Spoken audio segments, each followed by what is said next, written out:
चैत्यभूमी येथे 6 डिसेंबर रोजी एक अलोट अशी महापूर आणि गर्दीचा महासागर संपूर्ण जगाला पाहायला मिळतो।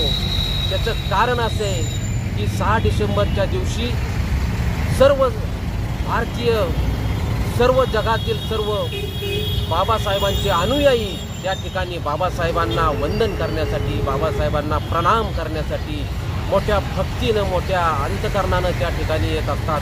आणि असा हा बाबासाहेबांच्या विचारांचा एक मोठा महासागर त्या ठिकाणी निर्माण होतो। आणि बाबासाहेबांनी जे लोकशाहीच्या माध्यमातून जे संविधान संपूर्ण देशाला अर्पण केलेलं आहे, त्या संविधानावर आपले देश चालतो, की भारत देशाची अस्मिता आहे, जे भारत देशाच्या प्रत्येक नागरिकाचा श्वास आहे। आणि म्हणून आम्हाला बाबासाहेबांच्या विषयी अंतकरणातून तळमळीनं आयुष्यभर प्रेम राहतं, प्रत्येक भारतीयाचं अभिमानानं, कारण डॉक्टर बाबासाहेब आंबेडकर यांचं कार्य आणि त्यांनी दिलेलं जगाला योगदान हे चिरंतन काल या पृथ्वीवर निर्माण करून त्यांनी जे लोकशाहीच्या माध्यमातून संपूर्ण मानवजातीला अर्पण केलं, हे चिरंतन काळ स्मरणात राहण्यासारखं आहे। म्हणूनच बंधूंनो, संविधानाच्या माध्यमातून लोकशाहीला त्यांनी जे एक प्रकारे जगण्याचा मार्ग, जगण्याची दिशा, जगण्याचा श्वास दिला, ते संविधान तुम्ही आम्ही जपून त्याचा स्वीकार करून आपलं आयुष्य जगलं पाहिजे, हे बाबासाहेबांचं ध्येय आहे। आणि हीच खरी श्रद्धांजली त्यांना ठरणार आहे। म्हणून संपूर्ण विश्वरत्न, विश्व जगाचं कल्याण हित चिंतणारा या महामानवाला माझा कोटी कोटी प्रणाम करतो।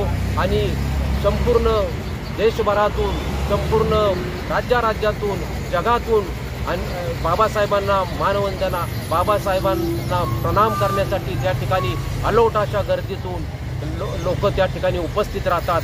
आज आपण पाहतो रेल्वेच्या माध्यमातून असंख्य भीमसैनिक, असंख्य बाबासाहेबांचे अनुयायी चैत्यभूमीला दाखल होतात। ही परंपरा अखंडपणे सालोनसाल बऱ्याच वर्षापासून चालत आलेली आहे।